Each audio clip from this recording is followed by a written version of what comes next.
hrvatski nogomet bolje bilo da Dinamo bude prvak vis-a-vis sredstava kojeg svaki klub dobije za ulazak. Pogledajte, zašto? Zato jer Dinamo ima takav količnik da vrlo lako, dobro sad se vidi, ne može ući direktno u ligu prvaka, ali može lakše ući nego da bude Hajduk koji nemaju ili Rijeka.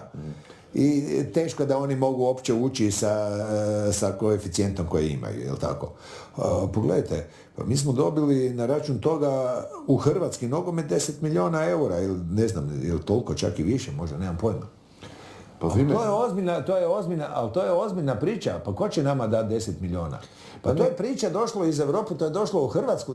Ali ispitam vas to samo zbog toga što je ono, ne vidite sporno to kad vi to velite? Pa ne vidim sporno. Ljudi, znate kako će vam ljudi, on favorizira Dinamo, pustit će Dinamo zbog toga. Pa dobro, pa to je...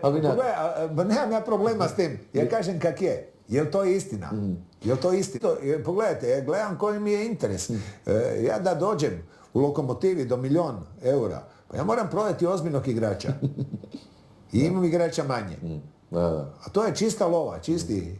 To ti sjedne, znaš kak je lijepo. To ti je 3 mjeseca u Lokomotivi života. Je, i za većinu klubova je tako. I za većinu klubova je tako. Mislim, ja govorim to s tog aspekta. Pa to svi znaju. Pa evo, zato ste svi znaju, sad jel hoće reći ili neće reći, jel pričaju ovako i onako. Meni je svejedno.